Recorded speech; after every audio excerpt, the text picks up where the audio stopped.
When we got back to LA, appreciating that there was a promise of this much money and there was actually this much money, we didn't do that well on the shoot because the director, he wanted to do a Western and he didn't want to do a TV movie. He wanted to do a feature. He was promised proper everything. And Sandy put an interesting deal together. He had ED funds out of England. He had a co-production with Spain and Mexico. So our script supervisor, Margarita Padro Robles, she was the script supervisor on Lawrence of Arabia.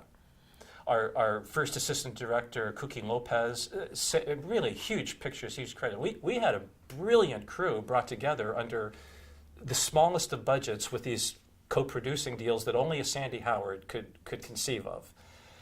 But yet we couldn't meet everything with the small amount of money we had. So by the time we get back up to LA, I'm trying to think on how to cut corners on post-production. So I go back to Tom Ellington and Jerry Vernig at CFI, and I pleaded poverty to them and said, what would be the most out-of-the-box thinking that could get us a deal here on post-production? He says, well, you know, we've just made an investment in editing on tape. It's going to be all the rage. What you do is you transfer to these half-inch VHS cassettes and you stack them up and you start and stop them and it creates an EDL, and then you do an online and so, well, this sounds fabulous.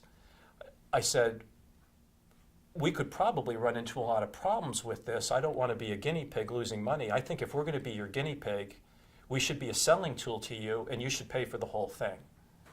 And they went for it. But then we hit the problems, like we're at Glen Sound for the mix.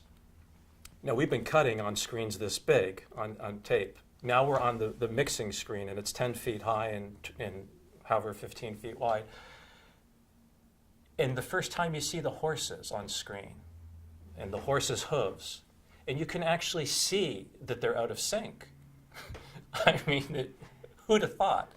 But because of the nature of the beast, all we lost was time. We didn't lose money because there were problems. That's just one example of the kind of problems there were that needed to be shook out when you're the first company.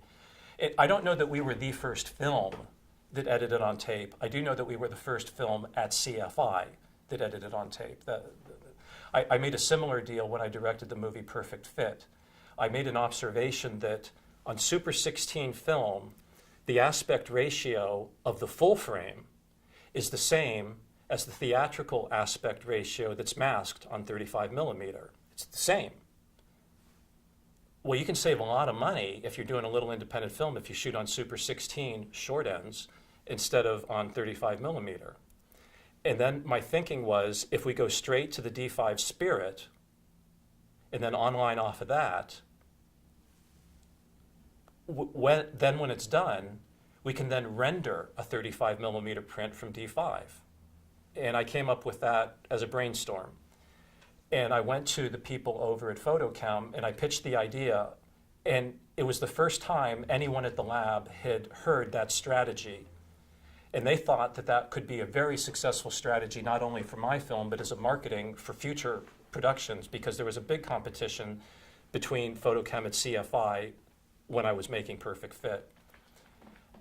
And they went for it, and in doing it, I made the same deal with them. But I don't know what kind of cost overruns I'm going to have this, so I have only like a tiny bit of money in my budget, so you're going to have to pay for everything. Okay, it's worth it to us, R&D, we'll do it.